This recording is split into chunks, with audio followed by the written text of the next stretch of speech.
1419வது செய்தி. ஜாஅ ரஜுலுன், ஒரு மனிதர் வருகிறார். ஐயு ஸதகத்தி அஅலமு அஜ்ரா, யா ரசூலல்லாஹ், தர்மமே நன்மைதான், ஆனா தர்மத்திலேயே அதிகமான நன்மையை பெற்று தரக்கூடிய தர்மம் எது?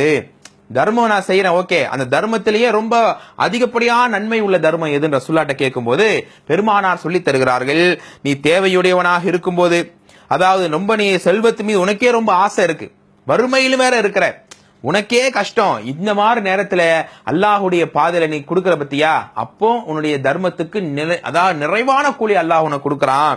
வலா தும்ஹில் ஹத்தா இதா பலகத்தில் ஹுல்கும், காசை சேமிச்சு சேமிச்சு உயிர் தொண்டை குழி அடையும் போது காசு நீ அவங்களுக்கு கூட இவங்களுக்கு கூடனா அன்னைக்கு யாரும் கொடுக்க முடியாது. ஏன்னா எல்லாம் அவங்களுடைய குடும்பத்தினர்கள் அதை வைத்துக் கொண்டிருப்பார்கள். உனக்கு செல்வம் எதுவுமே இருக்காது, உன்னுடையதாக எதுவுமே இருக்காது. இனி வாழ்கிற காலத்தில் உன்னால் முடிந்த அளவுக்கு நீ ஏழ்மையில் இருந்தாலும் வறுமையில் இருந்தாலும் அல்லாஹுடைய பாதை தர்மம் செய், அதுதான் தர்மத்திலேயே சிறந்த தர்மமாக ரசூலுல்லாஹ் சொன்னாங்க.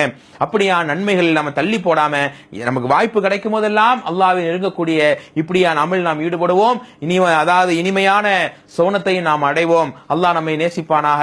வாஹிர் தஅவானா அல்ஹம்துலில்லாஹி ரப்பில் ஆலமீன். அஸ்ஸலாமு அலைக்கும் வரஹ்மத்துல்லாஹி வபரகாத்துஹு.